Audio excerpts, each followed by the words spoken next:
Hi, in these videos I want to talk to you about focusing a light. We've now learned how to hang and circuit and mount and connect lights to pipes and circuits.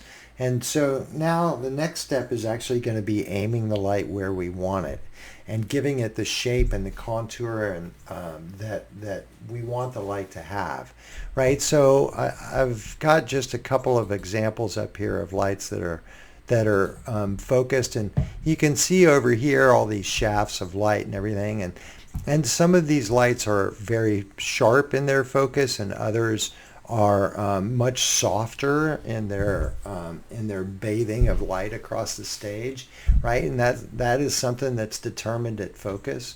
You can see over here that all of these lights have some kind of, or some of these lights have a texture in them that is defined on the stage, as well as other wash lights then that just bathe the stage in color.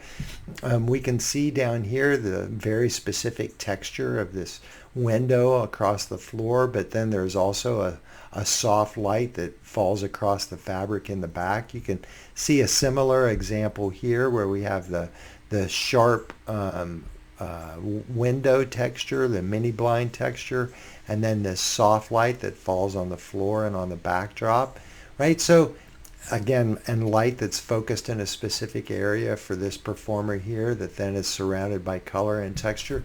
And these are all qualities of light that we're going to determine as we focus lights, right? And so the steps in focusing a light and the way that we go about doing it, the first thing we want to do is go ahead and aim the light to wherever we want it to go, whether that's to an area on the stage or a specific object. You need to just roughly point it where that light needs to go and center it on that object.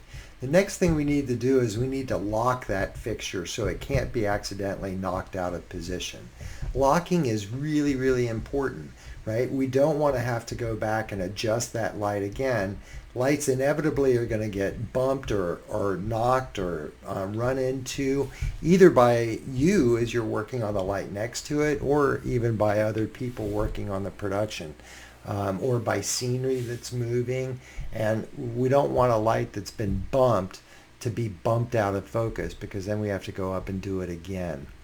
After we have the fixture locked down and it's going to stay where we have put it, the next thing we're going to do is adjust its size and its shape and the edge of the light and the quality of the light so that it evokes the image that we want it to evoke. And then the last thing we'll do is install the color. Let's talk a little bit more about locking, right? So the aiming of the fixture to an area, there are two movements involved. The first one is pan. Pan is the movement of a light from left to right. And the locking of a light in its pan movement is done in two different places. The first place is the pan bolt, which is on the C-clamp. It's this little square bolt, and it holds this spigot in here, right? And so this pan bolt can loosen to allow the light to move left to right. The next place that we have pan is in the yoke bolt.